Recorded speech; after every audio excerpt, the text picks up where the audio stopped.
कामाख्यानगर चारिपटे अनेक शैव क्षेत्र ता भितरु कपिलेश्वर स्वप्नेश्वर रामेश्वर जेउठी पर्वपर्वाणी रे अनेक गहली लगे। आज महाशिवरात्रि आमे बुलिबाकु जिबा तेंतुलीसिंगा गाँ पाखरे थिबा सेई मंदिर को रामेश्वर मंदिर।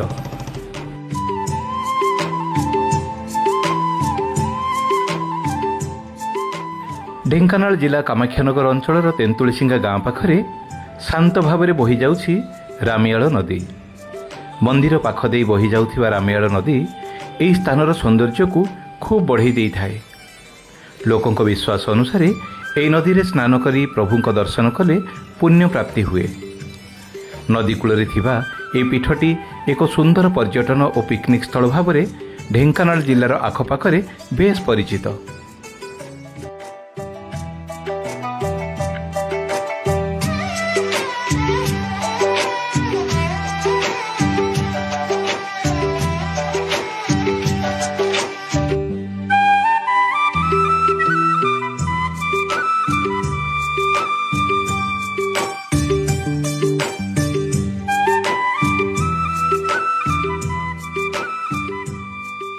भक्त मानक प्रचेष्टार एठी एक अतिथि भवन ता पाखकु त्राही भवन सहित बहुत बड़ रोसई घर और 1000-2000 भक्त एकाठी बसी भोजन करने एक भोगमंडपर व्यवस्था हो सारी। से तो एठी रुद्राभिषेक जलाभिषेक निर्बंध जन्मदिन विवाह व्रत और विभिन्न उत्सव पर रामेश्वर मंदिर खूब परिचित।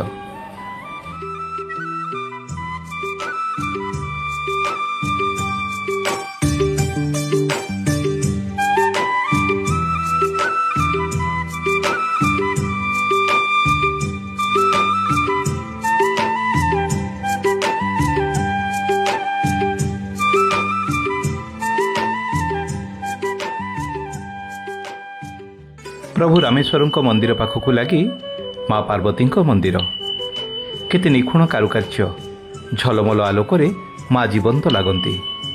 माँ मंदिर भितर विभिन्न देवादेवी मूर्ति स्थापना हुई मंदिर परिवेश को आहुरी भक्ति आड़ को टाणी नहीं थाए। एठी अधिया पड़ी विभिन्न समस्या मुक्ति पाइबा और कठिन कठिन रोगरू मुक्ति पाइबार अनेक प्रमाण रही।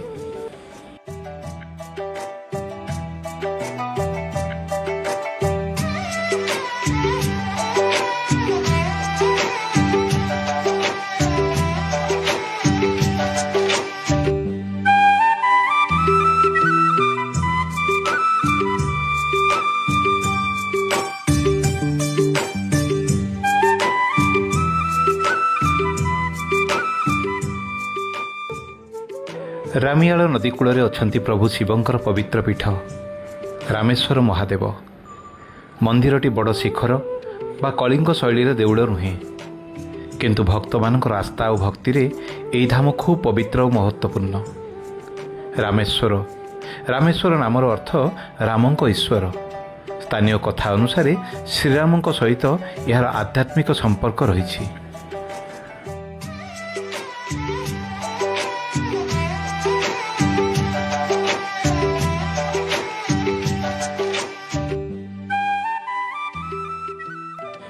रामेश्वर मंदिर एवं देवतर हाथ में सरकार अनुदान ठू मंदिर अनेक दूर रे भक्तों दान रे एवं निर्माण होगाकू जाउछि प्रभु हनुमान राधाकृष्ण और ता पाखकू शनिदेव मंदिर।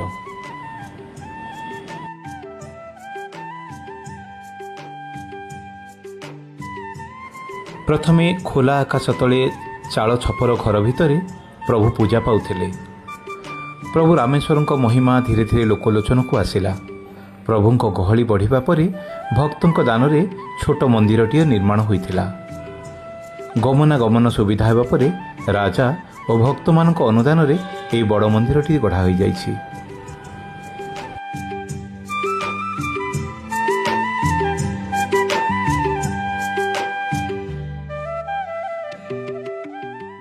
ए मंदिर रे वर्ष सारा विभिन्न पर्व पालन करा जाय थाए जेउथिरे अनेक भक्तंकर समागम हुए।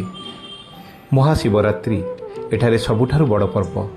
सेई पवित्र राति रे भक्त माने सारा राति दीप जाली प्रभुंक पाखरे भक्ति भाव में बसी रुहंती ମହାଦୀପ ଉଠୁଥିବା ମୁହୂର୍ତ୍ତକୁ ଦର୍ଶନ କରି ଘରକୁ ଫେରିବା ସମୟରେ ଭକ୍ତଙ୍କ ମନରେ ଅସୀମ ଆନନ୍ଦ ଓ ଆଶା ଭରିଯାଏ।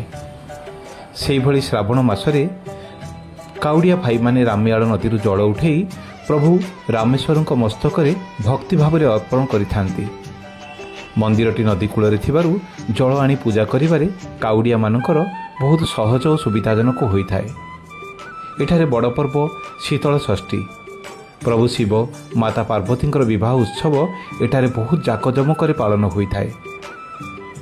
କାର୍ତ୍ତିକ ପୂର୍ଣ୍ଣିମା ସମୟରେ ତ ଏଠି ଲୋକମାନେ ଆସି ଡଙ୍ଗା ଭସାଇ ପ୍ରଭୁଙ୍କର ଆଶୀର୍ବାଦ କାମନା କରନ୍ତି। ଏହି ଅବସରରେ ଏଠି 5 ଦିନ ଧରି ବିଶ୍ୱ ଶାନ୍ତି ମହାଯଜ୍ଞ ମହା ଧୁମଧାମରେ ପାଳନ ହୋଇଥାଏ।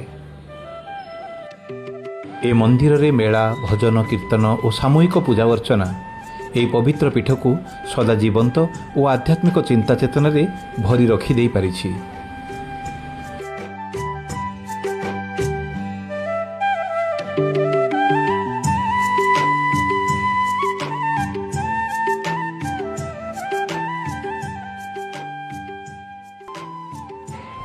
ଇତିହାସ ପୁସ୍ତକରେ ଏ ମନ୍ଦିର ବିଷୟରେ ସ୍ପଷ୍ଟ ଉଲ୍ଲେଖ ମିଳିନାହିଁ, କିନ୍ତୁ ଏ ଅଞ୍ଚଳର ପାରମ୍ପରିକ କଥାବାର୍ତ୍ତା ଓ ଲୋକକଥା ଅନୁଯାୟୀ ଏହା ପ୍ରାୟ 200-300 ବର୍ଷ ପୁରୁଣା ବୋଲି ଧରାଯାଏ। ସେତେବେଳେ କାମାକ୍ଷାନଗର ଅଞ୍ଚଳ ଗଡ଼ଜାତ ଶାସନର ଅଂଶ ଥିଲା ଏବଂ ସେହି ସମୟରେ ପ୍ରମୁଖ ରାଜ୍ୟ ଥିଲା ଢେଙ୍କାନାଳ। ଲୋକମୁଖରୁ ଜଣାପଡ଼େ ଯେ ରାଜା ଶଙ୍କର ପ୍ରତାପ ମହେନ୍ଦ୍ର ବାହାଦୁରଙ୍କ ଶାସନ କାଳରେ ଏ ମନ୍ଦିର ନିର୍ମାଣ ହୋଇଥିବାର ଅନୁମାନ କରାଯାଏ। ଲୋକକଥା ଅନୁଯାୟୀ ପାଖ ଗାଁରୁ ଗୋଟିଏ କଳାଗାଈ ନଦୀ ପାର ହୋଇ ପ୍ରତିଦିନ ଆସି ଏଠି ସ୍ୱଇଚ୍ଛାରେ କ୍ଷୀର ଦେଉଥିବାର ଦେଖି ଗ୍ରାମବାସୀମାନେ ସେହି ସ୍ଥାନଟିକୁ ସଫା କରିଥିଲେ। ଆଉ ତାପରେ ସେଇଠାରେ ପ୍ରଭୁ ରାମେଶ୍ୱର ସ୍ୱୟଂ ଫୁଟିଲିଙ୍ଗ ହିସାବରେ ଦର୍ଶନ ଦେଇଥିଲେ ବୋଲି ଜନମତ ରହିଛି।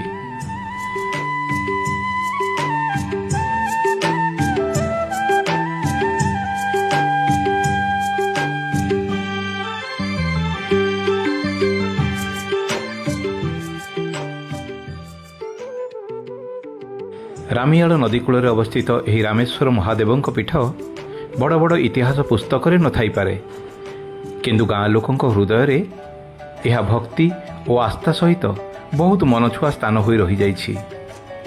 ଇତିହାସ ଯେତେ ନୀରବ, ବିଶ୍ୱାସ ସେତେ ଗଭୀର। ଏ ହେଉଛି ରାମେଶ୍ୱରଙ୍କ ମହିମା।